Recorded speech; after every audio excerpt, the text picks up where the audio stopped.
لله رب العالمين والصلاة والسلام على سيد المرسلين وعلى آله وأصحابه أجمعين. قال الله تبارك وتعالى في الكلام المجيد والفرقان الحميد: أعوذ بالله من الشيطان الرجيم. بسم الله الرحمن الرحيم. وما أرسلناك إلا رحمة للعالمين. وقال النبي صلى الله عليه وسلم: لا يؤمن أحدكم حتى أكون أحب إليه من والده وولده والناس أجمعين.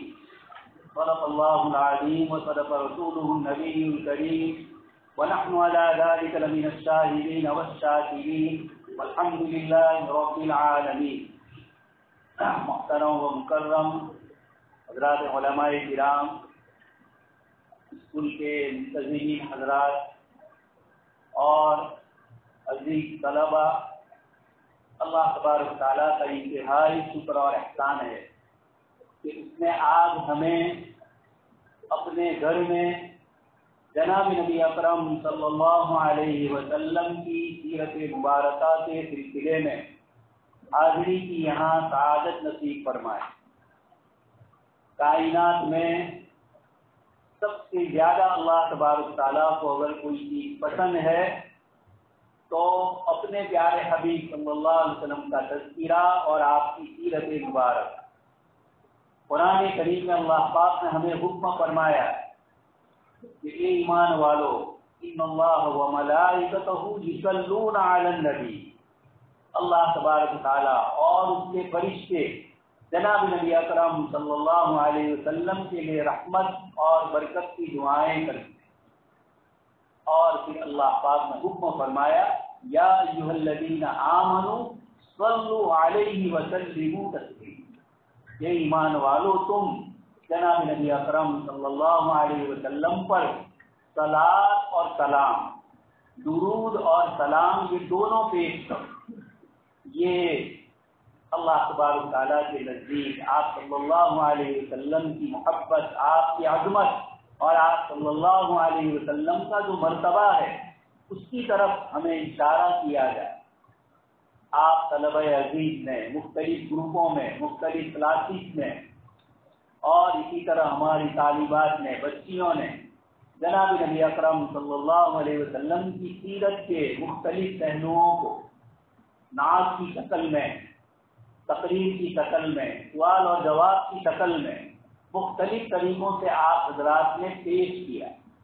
تھوڑے سے وقت میں آپ نے اپنی تیاری کر کے ہمارے سامنے، ہمارے استاد اور ہمارے ٹیچر صاحبان کے سامنے آپ نے پیش کیا۔ یہ کی سعادت بزور بازو ہے۔ جناب نبی اکرم صلی اللہ علیہ وسلم کی محبت اور عظمت میں ہمارا کوئی وقت لگے، ہماری زبان اور ہماری قلم اگر آپ صلی اللہ علیہ وسلم کی محبت میں اگر لگے، یہ ہمارے لیے سب سے برکت والا اور سب سے عظیم وقت ہے۔ اس لیے آپ حضرات نے جو محنتیں، نمبر تو کسی ایک کا آتا ہے لیکن ہر ایک کو اس کی محنت کے مطابق اللہ پاک کی طرف سے اجر اور بدلہ ملتا ہے۔ اور یہ ایگزام جو ہوتے ہیں، یہ جو اسپردھا ہوتی ہے، یہ ایک مجلس اور ایک وقت کے لیے ہوتی ہے۔ دوسری مجلس ہوتی ہے، اس وقت دوسرے کا نمبر آئے، اس لیے ہمیشہ کے لیے آپ کا نمبر آیا یہ بھی ضروری نہیں، اور ہمیشہ کے لیے آپ کا نمبر نہیں آیا یہ بھی نہیں سوچا جائے، اور آگے محنت کی جائے۔ اور اپنی کمی اور اپنی کوتاہی کو دیکھ کر اور اس کو پوری کرنے کی کوشش کی ہے۔ یہ دنیا اس طریقے سے نمبرات کی ہوتی ہے، سب کو نمبر دینا مشکل ہوتا ہے۔ مجھے آپ حضرات کے سامنے سیرت کے مطابق کچھ وہ باتیں کرنی ہیں جو اس وقت کی انسانیت کو جس کی ضرورت ہے۔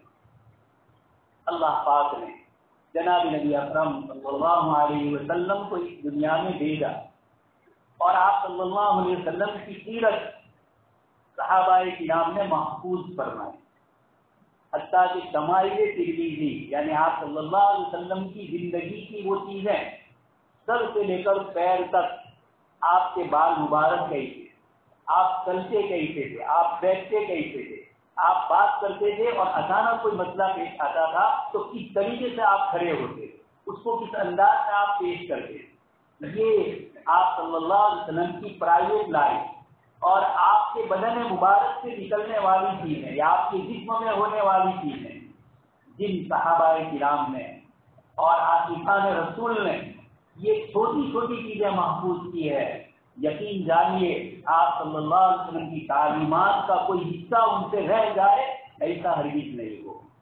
اللہ پاک نے چیلنج فرمایا، لقد کان لکم فی رسول اللہ اسوۃ حسنہ، سارے انسانوں کو کہا جا رہا ہے کہ تمہارے لیے حضرت محمد رسول اللہ صلی اللہ علیہ وسلم کی زندگی میں ایک آئیڈیل اور ایک نمونہ ہے، بہترین نمونہ ہے۔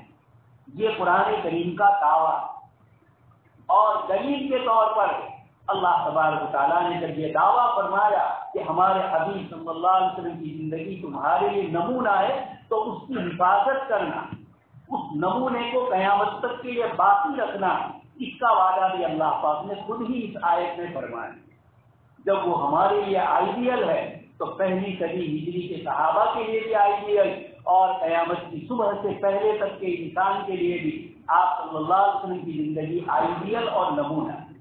وہ جیسے مسلمانوں کے لیے آئیڈیل ہے وہ ساری انسانیت کے لیے آئیڈیل، اس لیے میں نے آپ کے سامنے آیت پڑھی، وما ارسلناک الا رحمتا للعالمین، کہ ہم نے آپ کو ساری عالم، ساری جتنی بھی دنیایں ہیں ان سب کے لیے رحمت والا بنا کر بھیجا، آپ کی ذات کو رحمت والا بنا کر بھیجا۔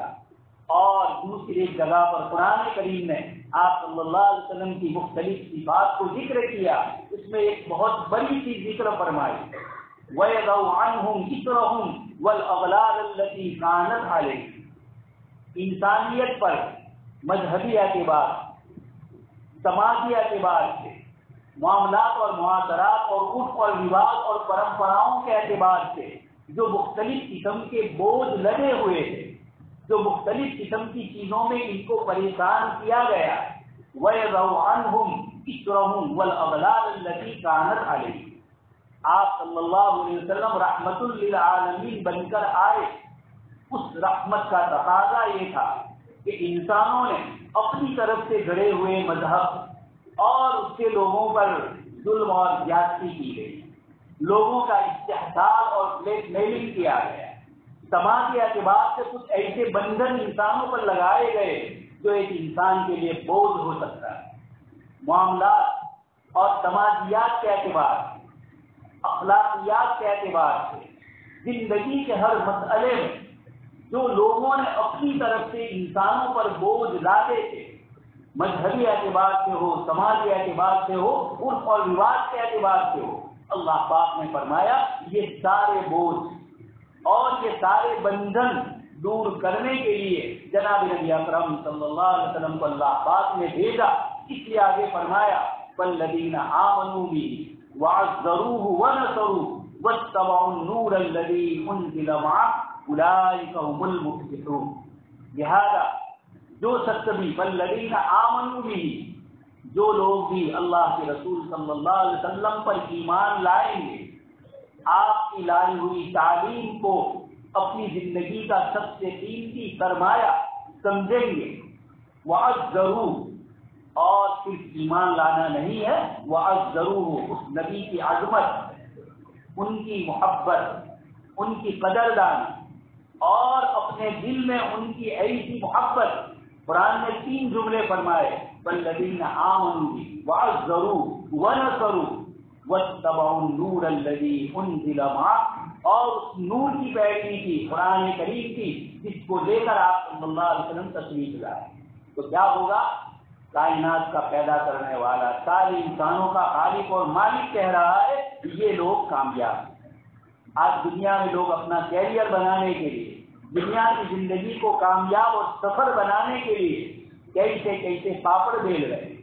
اللہ پاک جس نے انسانوں کو پیدا کیا، انسانوں کی تقدیر جس کے ہاتھ میں ہے، وہ خداوند قدوس فرماتے ہیں کہ اگر زندگی میں کامیابی چاہیے، فارسی کا شاعر کہتا ہے بمصطفیٰ بے رسا پیشرا کہ دی ہماؤس ضرب او نہ رسی تمام بول حبی، کہ اگر تجھے اپنی زندگی کی کامیابی چاہیے، بمصطفیٰ بے رسا، اپنے آپ کو مصطفیٰ صلی اللہ علیہ وسلم تک پہنچا دے کہ دی ہماؤس، زندگی کا بہترین آئیڈیل اگر ہے اور زندگی گزارنے کا کوئی طریقہ ہے تو وہ یہی ہے، اور اس کے علاوہ جتنی چیزیں ہیں تمام بول حبی۔ میرے عزیز بھائیوں، میں اور آپ دنیا کی زندگی کے باغ و بہار کو دیکھ رہے ہیں، ٹیکنالوجی، سائنس اور اس کے نتیجے میں پیدا ہونے والی ہزاروں قسم کی آرام اور آسائش کی چیزیں دیکھ رہے ہیں۔ انسان کی نظریں للچاتی، انسان اعلیٰ سے اعلیٰ نعمتوں سے فائدہ اٹھانا چاہتا ہے، زندگی خوشگوار گزرے، چین سکون اور راحت ملے، اچھی سے اچھی سواریاں ہمارے پاس، اچھی ٹیکنالوجی ہمارے پاس ہو، عمدہ مکانات ہمارے پاس، یہ ساری چیزیں ہر انسان چاہتا ہے۔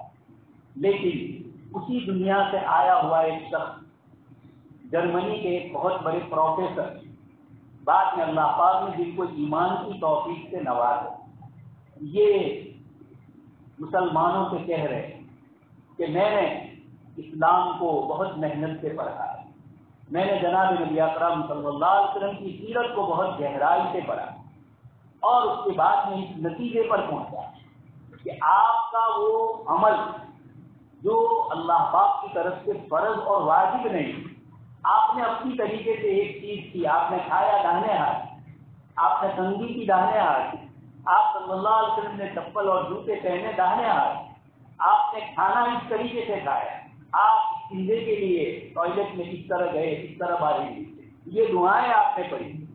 وہ یہ کہتے ہیں کہ جب زندگی میں استنجے کے لیے آدمی جائے گا، عمل تو کرے گا ہی، جائے گا، کوئی تو طریقہ اپنائے گا استنجے کا، کھانے پینے میں کوئی تو طریقہ اپنائے گا، یہ وہ تمام طریقے ہوں گے جو انسانوں کے اپنے ہیں، اور جو طریقہ وہ حضرت محمد الرسول اللہ صلی اللہ علیہ وسلم کا اپنائے گا یہ ان کا اپنا نہیں ہوگا، ان ہوا الا وحی یوحی، آپ جو عمل کریں گے وہ اللہ پاک کی طرف۔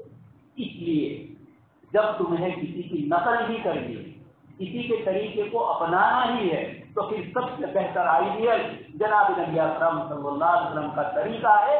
یہ کون کہہ رہا ہے؟ جس نے برسوں یوروپ کی یونیورسٹیوں میں پڑھا، علامہ اقبال، اکبر الہ آبادی، اس قسم کے سینکڑوں ہمارے بڑے لکھے اکبر الہ آبادی، یہ وہ حضرات ہیں جنہوں نے آکسفورڈ، کیمبرج اور امریکہ کی بڑی بڑی یونیورسٹیوں میں تعلیم حاصل کی۔ ایک شخص ہے مائیکل ہارٹ، جنہوں نے کتاب لکھی دا ٹاپ 100 بڑے آدمی، اور سب سے پہلے نمبر دیا جناب نبی اکرم صلی اللہ علیہ وسلم۔ اس نے کہا کہ میں مذہب کے اعتبار سے عیسائی ہوں، کرسچن، اور کرم اور کام کے اعتبار سے، اپنے کاروبار کے اعتبار سے میں ایک سائنٹسٹ، مذہبی اعتبار سے میں حضرت عیسیٰ علیہ السلام کو پہلا نمبر دے سکتا تھا، سائنٹسٹ ہونے کے اعتبار سے آئزیک نیوٹن کو میں پہلا نمبر دے سکتا تھا، لیکن نہ میں نے حضرت عیسیٰ علیہ السلام کو پہلا نمبر دیا، نہ میں نے آئزیک نیوٹن کو دیا، بلکہ میں نے ایک ایسی شخصیت کو دیا جس کے پاس شونیہ تھا، کچھ نہیں تھا، پورا ماحول خالی، انسانیت کی گاڑی اپنی پٹری پر سے اتر چکی۔ اللہ پاک نے خود قرآن میں اس کو فرمایا اذ کنتم اعداء فالف بین قلوبکم فاصبحتم بنعمتہ اخوانا۔ آگے اللہ پاک فرماتے ہیں وکنتم علی شفا حفرۃ من النار، تم سب آگ کے کنارے پر، جہنم کے کنارے پر پہنچے تھے، فانقذکم منها۔ اللہ پاک نے اپنے حبیب صلی اللہ علیہ وسلم کے ذریعے ہم سب کو اس جہنم میں گرنے سے بچایا۔ یہ قرآن کریم میں آپ صلی اللہ علیہ وسلم کے تشریف لانے کے وقت جو دنیا کے حالات تھے اس کو ذکر کیا. مائیکل ہارٹ اسی کی طرف اشارہ کر کے کہہ رہا ہے کہ حضرت عیسیٰ علیہ السلام کے لیے ماحول خوشگوار تھا. پوری یہودیت کی دین اور مذہب کی چیزیں ان کے لیے پہنچانا آسان ہے. آئزیک نیوٹن سے پہلے لوگوں نے بہت کچھ کام کیا، اس کے لیے سائنس میں کام کرنا آسان تھا، لیکن حضرت محمد رسول اللہ صلی اللہ علیہ وسلم کو جو ماحول ملا تھا کسی اعتبار سے ماحول کی کوئی چیز ایسی نہیں تھی، اس کی کوئی کلی اور اس کا کوئی کل ٹھیک نہیں. یہ مائیکل ہارٹ کہہ رہا ہے. اس لیے میں نے بہت غور و فکر کے بعد حضرت محمد رسول اللہ صلی اللہ علیہ وسلم کو پہلا نمبر دیا. اس لیے عزیز طلبا مجھے آپ کے سامنے چند باتیں آپ صلی اللہ علیہ وسلم کی وہ خصوصیات جو اس وقت بھی تھی اور آج کی انسانیت کو بھی جس کی ضرورت. سب سے پہلا مسئلہ ہے آپ صلی اللہ علیہ وسلم خالص توحید لے کر آئے. 100% جس کو کہا جائے شدگی بولتے ہیں، اس طرح شدھ توحید لے کر جناب نبی اکرم صلی اللہ علیہ وسلم تشریف لائے. لوگوں نے اللہ پاک کے بیٹے بنائے، لوگوں نے اپنے آپ کو اللہ کا بیٹا بنایا. کسی میں بادشاہوں کی رگوں میں خدائی خون دوڑ رہا ہے. اسی ملک میں ہندوستان میں چندر ونشی سوریہ ونشی خاندان، آپ نام سمجھ رہے چندر ونشی، یہ چندر کی اولاد ہے، یہ سورج کی اولاد. اسی ملک میں اسی طرح اگست ایک مہینہ بھی ہے اور اس کا معنی ہے مہان. یوروپ کے بادشاہوں نے اپنے آپ کو بڑا سمجھ لیا، ان کی رگوں میں خدائی خون دوڑ رہا. ہمارے اس ملک میں کچھ لوگوں نے اپنے آپ کو بڑا بتلا کر بہت اونچا بتلا دیا تھا اور دوسروں کو نیچا بتلایا. ایسے ماحول میں جناب نبی اکرم صلی اللہ علیہ وسلم نے آ کر بتلایا ایھا الناس ان ربکم واحد وان اباکم واحد. اے انسانوں، تم سب کا رب اور پالنہار ایک اللہ. کوئی انسان کسی سے نعوذ باللہ اونچ اور نیچ کسی چیز کی نہیں ہے. ان اکرمکم عند اللہ اتقاکم. کوئی عرب کو کسی اجمی پر، کسی گورے کو کسی کالے پر کوئی فضیلت نہیں. یہ اعلان صرف نہیں تھا. جب مکہ مکرمہ فتح ہوا آپ صلی اللہ علیہ وسلم نے حضرت بلال حبشی کو کھڑا کیا اور یہ کہا کہ کعبہ کی چھت پہ چڑھو اور اللہ اکبر اذان. مکہ کے وہ سردار جو اپنے آپ کو بڑا سمجھتے تھے، ابھی اسلام نہیں لائے تھے، ان کے دل میں خاندانی برائی، چمڑی کی برائی تھی کہ ہم گورے ہیں اور یہ حبشی بلال جن کو انسانیت کے درجے سے نکال کر جانوروں جیسا جن کے ساتھ سلوک ہوتا ہے. اور کب تک ابراہیم لنکن آیا اور امریکہ میں انسانوں کو اس میں حقوق دینے کی کوشش، لیکن یہ تاریخ کا 20 تیز حصہ ہے. سب سے پہلے محمد رسول اللہ صلی اللہ علیہ وسلم نے آ کر ان بیچارے سماج کے کمزور لوگ جن کو سماج میں اہمیت نہیں دی جاتی، آپ صلی اللہ علیہ وسلم نے حضرت بلال کو کھڑا کیا. تو ان قریشیوں نے کہا کہ کاش کہ ہم مر جاتے، لیکن کعبہ کی چھت پر ایک کالے حبشی کو دیکھ رہے ہیں، یہ ہماری زندگی کی سب سے بڑی توہین اور ہمارا اپمان ہے. لیکن اللہ کے نبی صلی اللہ علیہ وسلم نے بلال حبشی کے پاس اذان پوری کر دی. یہی بلال جا رہے ہیں.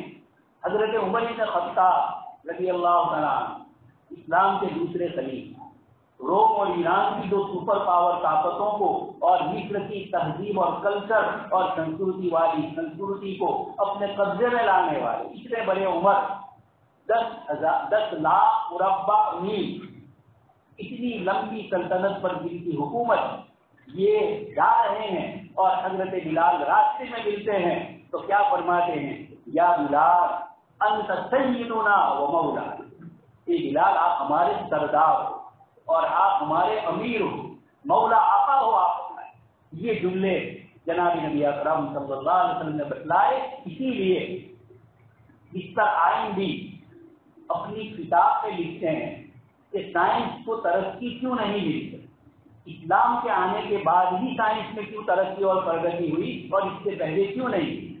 وہ کہتے ہیں کہ وہ انسان کو شرک کرتا ہو، جو خدا کے علاوہ چھوٹی موٹی چیزوں کو اپنا معبود سمجھتا ہو، اپنے نفع نقصان کا جن کو مالک سمجھ رہا ہو، وہ ان چیزوں پر ریسرچ کیسے کرے گا؟ ریسرچ کرنے والا تو اس چیز کو اپنے سے کمزور سمجھ رہا ہے. اور اس پر تحقیق کر کے ریسرچ کر رہا ہے۔ جو انسان سمندر کو معبود مانتا ہو وہ دنیا کا سفر اس کی ملک سے اس ملک کیسے کرے گا؟ آپ کو معلوم ہے اسی ملک میں بڑے بڑے لوگ جو پڑھنے کے لیے دوسرے ملکوں میں جا رہے تھے، ان کی ماں اور ان کے باپ نے ان کو روکا کہ سمندر دیکھتا ہے اس کو پار کر کے کیسے جائے؟ اللہ کے نبی صلی اللہ علیہ وسلم نے بتلایا یہ ساری مخلوق ہے اور یہ انسان کو اشرف المخلوق ہے، اور کسی انسان کو کسی پر کوئی فرق نہیں۔ یہ تین چیزیں ہیں، توحید کا عقیدہ، اس میں انسان اور خدا دونوں کا فرق بتلا دیا، کوئی انسان کو خدائیت کا درجہ ہے۔ دوسرے نمبر پر انسانوں اور انسانوں کے درمیان جو فرق ہوتا تھا اللہ کے نبی صلی اللہ علیہ وسلم نے اس کو ختم کر دیا۔ تیسرے نمبر پر آپ صلی اللہ علیہ وسلم نے انسان کا اکرام اور احترام بتلایا ہے۔ اللہ پاک نے فرمایا وَلَقَدْ كَرَّمْنَا بَنِي آدَمَ، ہم نے انسان کو اپنی مخلوق میں سب سے معزز اور سب سے اکرام والا، سب سے بڑے مرتبے والا بنایا۔ اور قرآن کریم نے فرمایا من قتل نفسا بغیر نفس او فساد فی الارض فکأنما قتل الناس جميعا، یہ قرآن کا اصول ہے، صرف اصول نہیں ہے، عملی شکل میں آپ صلی اللہ علیہ وسلم نے اس کو برت کر دکھلایا۔ قرآن کیا فرما رہا ہے؟ جس نے کسی ایک نفس کو قتل کیا، ایک انسان کو قتل کیا، فکأنما قتل الناس جميعا، اس سے پوری انسانیت کو قتل کیا۔ ومن احیاها، اور جس نے ایک انسان کی زندگی بچائی، فکأنما احیا الناس جميعا، گویا اس نے ساری انسانیت کی زندگی بچائی۔ یہ وہ قرآن کے اصول ہے۔ جناب نبی اکرم صلی اللہ علیہ وسلم نے اللہ کا دین پہنچایا۔ آپ کو اپنی 23 سالہ زندگی، جس میں آپ نبی بننے کے بعد دنیا فانی سے آسمان کی طرف تشریف لے گئے، اس 23 سالہ مدت میں آپ صلی اللہ علیہ وسلم نے اللہ کا پیغام پہنچایا۔ لوگوں نے رکاوٹیں ڈالی اور مجموعی طور پر ٹوٹل 82، 80 اور 2 جنگیں لوگوں کی طرف سے مسلط کی ہوئی۔ 9 سال ہے، ان 9 سالوں میں مکہ مکرمہ میں 13 سال رہے، مدینہ منورہ ہجرت کر کے آئے، دوسرے سال اللہ پاک کی طرف سے اجازت کے لیے دشمنوں سے مقابلہ کی۔ اب تک تو صبر کیا آئے ہیں، برداشت کرو، مکہ کی گلیوں میں تکلیف برداشت کرو، طائف میں پریشان برداشت کرو، مدینہ منورہ میں پریشان برداشت کرو، لیکن اب 2 ہجری سے لے کر 10 ہجری تک 9 سال اور 82 جنگیں، اور مجموعی طور پر دونوں طرف سے مرنے والوں کی تعداد 1018، مجموعی طور پر دونوں طرف سے جو دشمن اور مسلمانوں کی لڑائیاں ہوئی، اور پوری تعداد قتل ہونے والوں کی جو ہے وہ 1018، 82 جنگیں اور 1018 آدمی دنیا سے جا۔ اور اس کے نتیجے میں کیا کامیابیاں ہوئی وہ بات میں آپ کو بتلاتا ہوں۔ یہاں یہ بتلانا ہے یہ تو اللہ کے نبی صلی اللہ علیہ وسلم کی پوری دعوت کے عمل میں دشمنوں سے مقابلہ ہوتے ہوئے اتنی جانیں گئی۔ اس کے مقابلے میں پہلی جنگ عظیم، پہلا وشو یدھ، اس میں 80 لاکھ سے اوپر انسان مارے گئے۔ دوسری جنگ عظیم، دوسرا وشو یدھ ہوا جو 1939 سے لے کر 1945 تک مسلسل اتنے سال تک رہا۔ انسائکلوپیڈیا آف بریٹانیکا کا حوالہ ہے کہ اس میں 6 کروڑ انسان مارے گئے، یہ ایک 8-9 سالہ جنگ میں۔ اور مطلب کیا ہوا؟ اتفاق یہ ہوا کہ یہ دوسری جنگ عظیم سے پہلے جو پہلی جنگ عظیم ہوئی تھی، اسی موقع پر سوویت یونین میں راجا شاہی ختم ہوئی اور سامراجوادی کمیونسٹ نظام وہاں نافذ ہوا۔ کمیونسٹوں نے ان لوگوں کے آپس کے جو خطوط تھے انگلینڈ اور فرانس کے، ان خطوط کو نکالا تو پتا چلا کہ جیسے آپ چھوٹے بچے گجراتی میں پاس پڑھتے ہیں کہ 2 بلاریوں میں لڑائی ہوئی ایک روٹی کے بارے میں، بندر ان کا انصاف کرنے والا تھا، اس نے ایک ٹکڑا لیا اور ادھر کر دیا، پھر ادھر سے ایک ٹکڑا لیا، پوری روٹی بندر نے کھا، اس کو کہا جاتا ہے اردو میں بندر بات۔ علامہ اقبال فرماتے ہیں کہ یہ بندر بات تھی دوسری جنگ، پہلی جنگ عظیم۔ اور اس طریقے سے اس کا یہ ملک، اس کا یہ ملک، اس کا فلانا ملک، اس کا، یعنی ہم قبضہ کریں گے تو فلانے پانی پر ہمارا قبضہ، فلانے ملک کی اقتصادی اکانومی پر ہمارا قبضہ، فلانی چیز ہماری، یہ آپسی لڑائی۔ جناب نبی اکرم صلی اللہ علیہ وسلم تشریف لائے اور آپ نے فرمایا کہ ان سب کا مقصد کیا ہے؟ اللہ کا کلمہ بلند ہو اور حتی لا تکون فتنۃ، دنیا میں انصاف قائم، عدل اور برابری اور مساوات قائم ہو۔ یہ 1018 انسان دنیا سے رخصت ہوئے، لیکن اس کا نتیجہ کیا نکلا؟ وہ جزیرۃ العرب، وہ سعودی عربیہ، جہاں دیندارے اکیلے ایک آدمی سفر نہیں کر سکتا۔ قرآن کریم نے فرمایا یتخطف الناس، عزت لیا جاتا تھا، چور اور ڈکیتی کرنے والے لوگوں کو ظلم اور زیادتی کرتے تھے، لیکن جناب نبی اکرم صلی اللہ علیہ وسلم فرماتے ہیں کہ ایک دن ایسا آئے گا کہ ایک عورت سر سے لے کر پیر تک سونے کے زیورات سے لگی ہوئی ہو اور وہ ہیرا سے مدینہ منورہ تک کا سفر کرے گی، عراق سے لے کر مدینہ منورہ تک کا سفر کرے گی، ایک اللہ کے علاوہ اس کو کسی کا خوف نہیں ہوگا۔ جو صحابی کی روایت کو نقل کرتے ہیں حضور سے، وہ فرماتے ہیں میری آنکھوں نے یہ منظر دیکھا حضور کے انتقال کے بعد کہ میں نے ایک عورت کو دیکھا کہ وہ ہیرا سے سفر کر کے آ رہی ہے مدینہ منورہ، اتنا لمبا سفر، لیکن ایک اللہ کے علاوہ اس کو کسی کا خوف نہیں تھا۔ یہ جناب نبی اکرم صلی اللہ علیہ وسلم نے تشریف لا کر دنیا میں انسانوں کو بتلایا۔ مرحوم شاہ فیصل سعودی کے حکمران، یہ جب پہلی مرتبہ حکومت پر آئے، اس کے بعد امریکہ کا سفر ہوا۔ ان کو معلوم تھا کہ میں امریکہ جاؤں گا تو سب سے پہلے سوال ہوگا سعودی کے عدل و انصاف کے نظام پر، سزاؤں کے نظام کے اوپر، کہ یہاں کا سزاؤں کا، کرائم کا نظام کیا ہے۔ اس لیے آپ نے یہ کیا کہ امریکہ کے 10 سال کا ریکارڈ کرائم کا آپ نے نکالا اور سعودی عربیہ کا بھی 10 سال کا کرائم کا ریکارڈ نکالا۔ آپ جب گئے وہاں کے صحافی پترکاروں نے آپ سے یہی سوال کیا، آپ نے فرمایا یہ میرے ملک کا کرائم کا ریکارڈ ہے اور یہ آپ کے ملک کا کرائم کا ریکارڈ۔ تمہارے یہاں 10 دن میں جتنا ہوا میرے یہاں 10 سال میں اتنا گناہ نہیں ہوا، اتنی چوریاں اتنی ڈکیتیاں نہیں ہوئی ہے جتنی تمہارے ملک میں یہ ہوئی۔ تمہارا ریکارڈ ہے، میرا اپنا ذاتی ہے۔ یہ ہے محمد الرسول اللہ صلی اللہ علیہ وسلم کا لایا ہوا عدل و انصاف، کہ اگر وہ دنیا میں نافذ ہوتا ہے تو ہم لوگ اپنی آنکھوں سے سعودی میں دیکھتے ہیں، اذان ہوتی ہے اور مکہ اور مدینہ کی دکانیں کھلی ہوتی ہے، لوگ نماز کے لیے جاتے ہیں۔ آج بھی دنیا میں یہ نظام بتلا رہا ہے کہ محمد رسول اللہ صلی اللہ علیہ وسلم نے انسانوں کا احترام کس طریقے سے ملک، انسانوں کی جان اور مال کا کیسے حفاظت آپ نے کی۔ اس کے بعد دوسری بڑی چیز دین اور دنیا کا اجتماع۔ یہ سمجھنا ہے جو لوگ عیسائیت میں 2 گروہ، جنہوں نے یہ کہا تھا، عیسائیوں میں مشہور جملہ ہے جو خدا کا ہے وہ خدا کا دو اور جو قیصر کا ہے وہ قیصر، یعنی جس کو دین اپنانا ہے وہ دین میں رہے، وہ دنیا میں نہیں جائے، اور جس کو دنیا اپنانی ہے وہ دین کی طرف نہیں آئے۔ یہ 2 بلاک تھے دین اور دنیا میں۔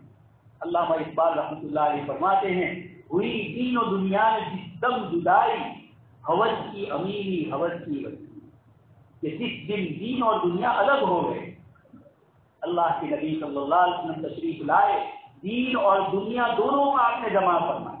ایک طرف آپ نے عبادت کا حکم فرمایا، نماز کا حکم فرمایا، تو دوسری طرف آپ نے فرمایا طلب الحلال فریضۃ بعد الفریضہ، جیسے نماز فرض ہے، حلال کمائی حاصل کرنا یہ فرض ہے۔ ایک اسٹوڈنٹ اپنا روپیہ خرچ کر رہا ہے، ماں باپ اس کے پیچھے روپیہ خرچ کر رہے ہیں، یہ کالج میں آ رہا ہے، پڑھ رہا ہے، یہ نیت کرے گا کہ اس کے ذریعے میں اپنا کیریئر ٹھیک کروں گا، میں علم کے ذریعے لوگوں کو فائدہ پہنچاؤں گا، اور یہ کمائی کے ذریعے میں اپنے اور اپنے خاندان اور اپنی آنے والی بیوی اور بچوں کے لیے میں ان پر خرچ کروں گا، اس کے لیے یہ محنت کر رہا ہوں۔ اللہ کے نبی صلی اللہ علیہ وسلم نے فرمایا انما الاعمال بالنیات، اس عمل پر بھی تمہیں ثواب ملے گا۔ حدیث شریف میں یہ فرمایا طلب الحلال فریضہ، اسلام میں بھیک مانگنا ہے ہی نہیں، یہ یاد رکھیے آپ۔ جناب نبی اکرم صلی اللہ علیہ وسلم نے بھیک مانگنے سے منع فرمایا اور یہ فرمایا کہ جو شخص ضرورت کے بغیر کسی کے سامنے اپنا ہاتھ پھیلائے گا، قیامت کے دن اس کا چہرہ زخمی ہو، اس لیے کہ سب سے پہلے اس نے اپنے چہرے کو ذلیل کیا، اپنے چہرے کو رسوا کیا دوسروں کے سامنے۔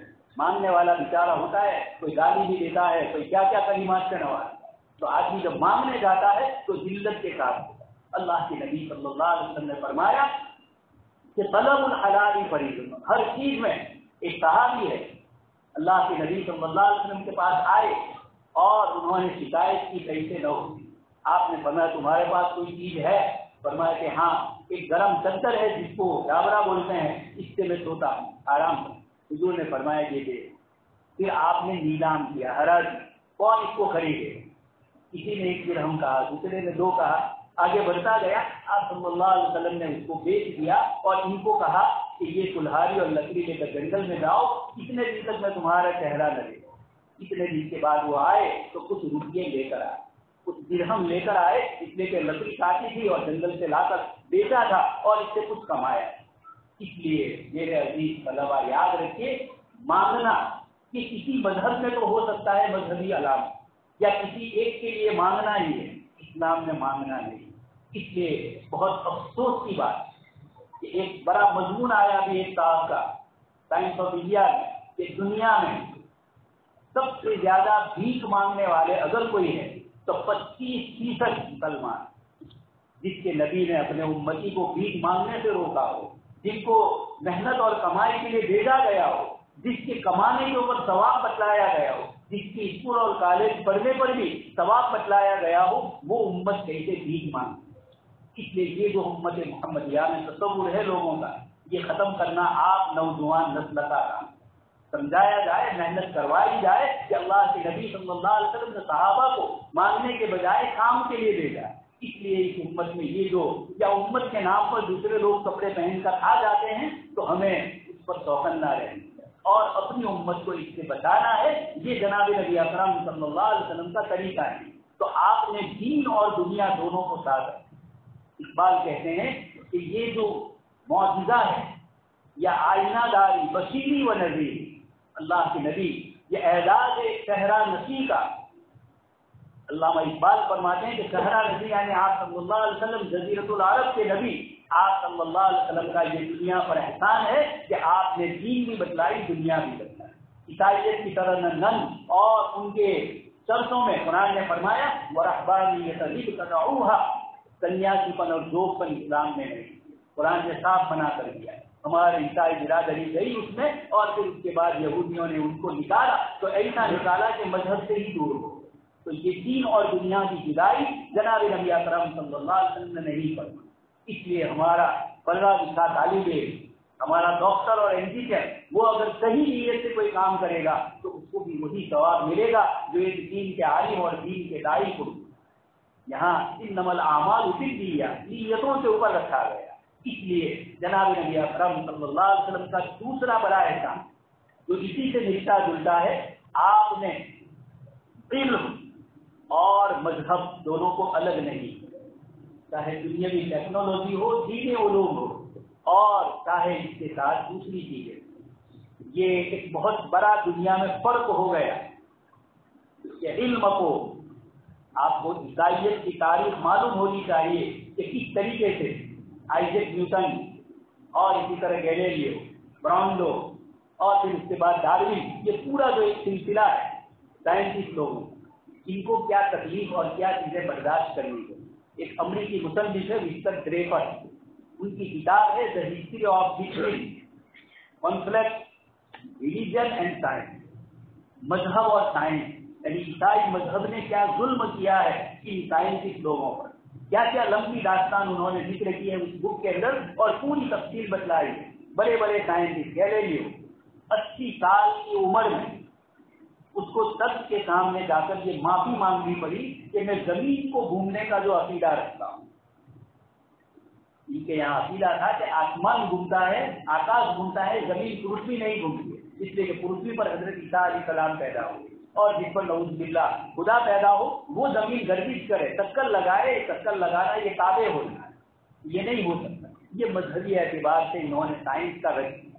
لیکن اس سے 600 سال پہلے مامون رشید عباسی خلیفہ کے دور میں دارالحکمت نام سے بغداد میں ایک یونیورسٹی اور اکیڈمی اس کے بعد قائم ہوئی اور اس میں زمین کا ناپ لیا گیا اور بتلایا گیا کہ زمین بھی گردش کرتی ہے. قرآن نے فرمایا کل فی فلک یسبحون، سورج ہے، چاند ہے، ہزاروں لاکھوں ستارے ہیں. سائنسدانوں کا کہنا ہے 2 لاکھ ستارے تو نظر آتے ہیں اور اس کے علاوہ اور کتنے ستارے ہیں جو خوردبین اور دوربین سے مائکرو سے نظر آتے ہیں، وہ آنکھوں سے نظر نہیں آتے. کتنی بڑی تعداد اللہ پاک نے فرمایا ہر ایک اپنے اپنے دائرے میں تیر رہا ہے. چند سال پہلے گجراتی اخبار میں بڑے ہیڈنگ آئے تھے، برہمان پھیلائے رہے ہو، کائنات یونیورسل یہ پھیل رہا ہے. قرآن نے اس کو فرمایا کل فی فلک یسبحون، ہر ایک اپنے اپنے دائرے میں. کبھی سورج چاند سے ٹکراتا نہیں ہے، کبھی چاند ہماری روشنی سے ٹکراتی ہے. کل ایک مضمون میں دیکھ رہا تھا، ایک صاحب امریکہ میں الاسکا میں، انہوں نے بتلایا کہ سورج بہت سی جگہ یوروپ میں ایسی ہے جہاں رات بہت مختصر ہے اور دن بہت لمبا ہوتا ہے. یہ جو دن آئیں گے ابھی تو 2 گھنٹے 3 گھنٹے کی رات آپ سن چکے ہیں. آدھی رات میں سورج، سویڈن اور ناروے میں آدھی رات کو بھی سورج نظر. تو انہوں نے بتلایا کہ الاسکا کے پاس ایک پہاڑ ہے، وہاں پر سورج گردش کر کے مشرق سے جو نکلتا ہے، تیزی سے جو نکلتا ہے، اور اس کے بعد وہ آگے جا کر امریکہ کی یہ الاسکا علاقے میں پہنچتا ہے. اس کے بعد وہ ریٹرن ہوتا ہے، پھر واپس جاتا ہے. حدیث شریف میں آپ صلی اللہ علیہ وسلم نے فرمایا کہ سورج طلوع ہونے سے پہلے اللہ پاک سے اجازت مانگے. یہ روایتیں ہم نے پڑھی تھی اور بہت ساری اس طرح کی چیزیں ہیں. کل اس نے مشاہدہ کر کے بتلایا، رات کے 11 بجے سے رات کے 2:30 بجے تک وہ وہاں بیٹھے رہے اور بتلایا کہ دیکھو یہ سورج غروب ہوا، نیچے گیا اور پھر اس کے فوراً بعد وہیں سے طلوع ہوا، لیکن جا کر پھر ریٹرن ہو کر ادھر سے. یہ اللہ پاک کی یہ کائنات ہے جس میں اللہ پاک نے یہ نشانیاں بتلائی ہے. اس لیے قرآن دعویٰ ہے اور سائنس اس کی دلیل ہے. قرآن نے 2 چیزیں ذکر فرمائی. جناب نبی اکرم صلی اللہ علیہ وسلم نے عورتوں کے حقوق بتلائے، ماں کے پیر کے نیچے جنت بتلائے، بیوی کے لیے حقوق بتلائے، بچیوں کو اس کے حقوق بتلائے. قرآن نے فرمایا وَإِذَا الْمَوْءُودَةُ سُئِلَتْ. مسٹر اینی بیسنٹ جنہوں نے ہندوستان کی آزادی میں انگریز ہونے کے باوجود ہمارے ملک کی آزادی میں ہمارے ساتھ رہی، ان کا ایک مضمون ہے. انہوں نے لکھا کہ انگلینڈ میں 150 سال پہلے تک بچیوں کو وراثت میں حصہ دینے کا کوئی تصور نہیں، اور قرآن ہے جس نے 1400 سال پہلے اعلان فرمایا اور ایک لمبی آیت نازل فرمائی جس میں سارے مسائل وراثت کے ذکر پر. اور کیا فرمایا؟ قرآن کی تعبیر دیکھیے، یہ نہیں فرمایا کہ لڑکی کو لڑکے سے آدھا ملے، بلکہ یہ فرمایا لڑکے کو لڑکی سے ڈبل ملے. یعنی لڑکی کا حصہ یہ ماپدنڈ معیار، اس کا تو حصہ ملے گا ہی. لڑکے کو کتنا دیا جائے اس کا جتنا لڑکی کا ہوگا اس سے ڈبل، بھائی کو جتنا ہوگا بہن کو اس سے آدھا. لیکن قرآن نے فرمایا بہن کو جتنا ملے گا بھائی کو اس سے ڈبل. لیکن یہ یاد رکھا جائے کہ بھائی کو 2 حصے تو دیے، لیکن اس کے ذمہ کمانے کی ذمہ داری، کھلانے پلانے کی ذمہ داری اس کے ذمہ ہے. اور بہن شادی کر کے جائے گی، یہاں رہے گی، باپ کے ذمہ خرچہ، باہر جائے گی شادی کے بعد دوسرے گھر، وہاں بھی کوئی ذمہ داری. اسی لیے ٹائم میگزین نے ایک مضمون لکھا کہ اسلام کو بدنام کرنے کے لیے سب سے زیادہ عورتوں کو ہم نے استعمال کیا، لیکن تعجب ہے کہ گزشتہ 10 سالوں سے عورتیں ہی سب سے زیادہ اسلام میں داخل ہوئی.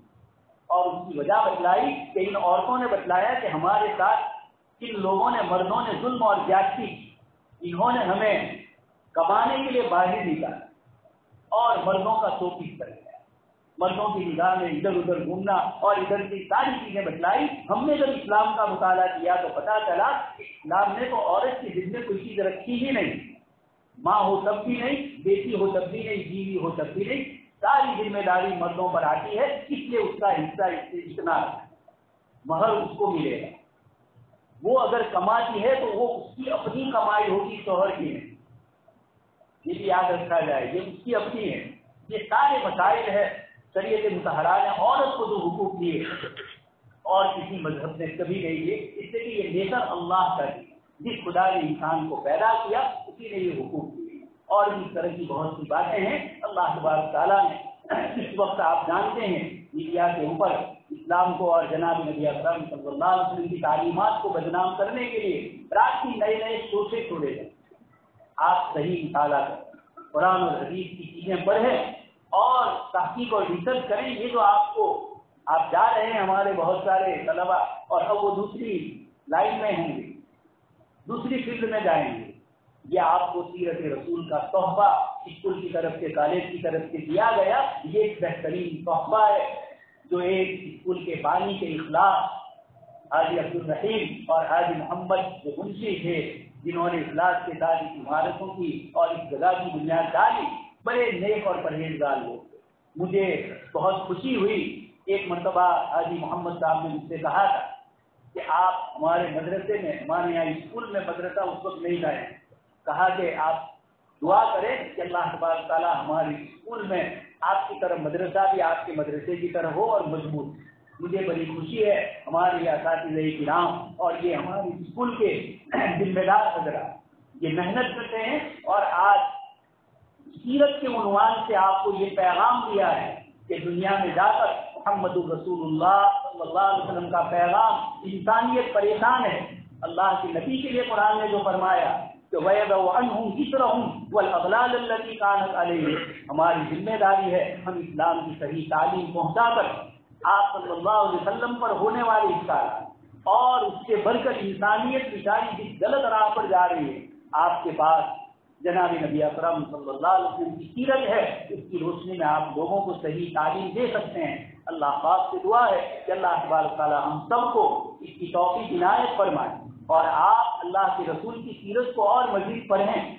یوروپ کے مستشرقین جنہوں نے یوروپ میں بڑی محنتیں، حدیث شریف کی کتابوں کو انہوں نے بڑی محنت سے کہا، یہ ساری کس لیے کی تھی؟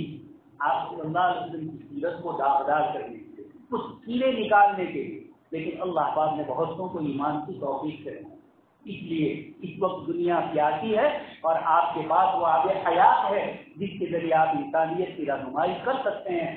اللہ پاک سے دعا ہے کہ اللہ پاک صحیح سنی باتوں پر ہم سب کو عمل کرنے کی توفیق نصیب فرمائیں۔ آمین وآخر دعوانا الحمد للہ۔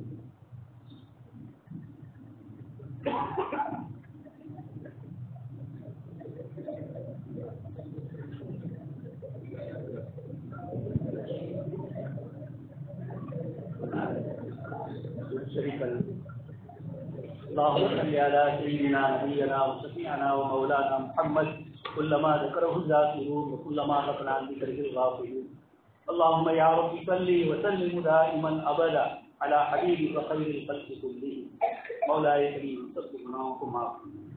رب رحیم ہماری ناپاک اور گندی زبانوں سے آپ کے نبی صلی اللہ علیہ وسلم کا ذکر کہاں میں اور کہاں مدحت نبی، مولاي کریم آپ کی توفیق ہے کہ آپ نے ہماری زبانوں سے، ہماری قلم سے آقا مدنی صلی اللہ علیہ وسلم کی سیرت کے متعلق کچھ لکھنے اور کچھ بولنے کی ہمیں توفیق عنایت کی۔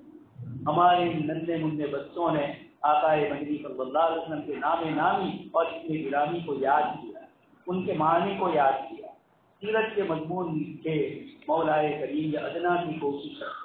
امید ہے کہ یہیں سے شیخ الہند رحمۃ اللہ علیہ فرماتے تھے مجھے علی گڑھ سے وہ خوشبوئیں نظر آ رہی ہے، اور علی گڑھ سے میں وہ امید کرتا ہوں جو اس چیزوں کی وجہ سے میں نا امید ہوں۔ مولاي کریم انہی کالج اور یونیورسٹیوں سے اقبال بھی نکلے ہیں، اکبر بھی نکلے ہیں، اور نہ معلوم کیسے کیسے دین کے داعی اور مجاہد عرب ملکوں میں بھی یوروپ کی کالجوں اور یونیورسٹیوں سے پڑھے ہوئے نکلے ہیں۔ مولا ہماری نوجوانوں کو قبول فرمائے، رب کریم ان کو دین کی اور دنیا کی اعلیٰ سے اعلیٰ تعلیم میں کامیابیاں لے، یہ جس فیلڈ میں ہے اس فیلڈ کا بھی حق ادا کرے، اور اس کے ساتھ ایک مومن اور ایک مسلمان ہونے کی اپنی ذمہ داری بھی نبھائے۔ وہ یہ سمجھے کہ دوسرے انسانوں کے مقابلے میں محمد رسول اللہ کا غلام بنا کر مجھے اخرجت للناس، مجھے اپنے لیے نہیں پیدا کیا، مجھے اللہ کے بندوں کے لیے پیدا کیا، اللہ کے بندوں کی محنتیں اور اللہ کے بندوں کی تکلیفیں اور مصیبتوں کو دور کرنے کے لیے مجھے بھیجا ہے۔ مولاي کریم اس کالج سے، اس یونیورسٹی سے ایسے طلباء اور ایسے محنت کرنے والے ہماری اسکالر پیدا کر جو دنیاوی اعتبار سے، ٹیکنالوجی اور تعلیم کے اعتبار سے بھی آگے، اور دینی اعتبار سے بھی جن کا علم اور جن کی بصیرت صحیح ہو، اور جو امت کی اور دنیا انسانیت کی صحیح رہبری کریں۔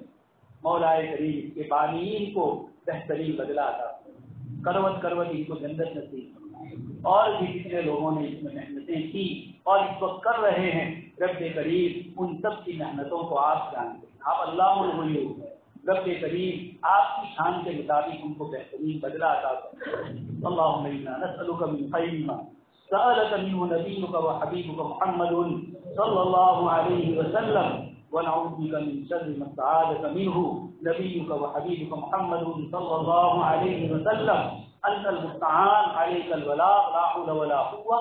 سبحان ربك رب العزة عما يصفون وسلام على المرسلين والحمد لله رب العالمين.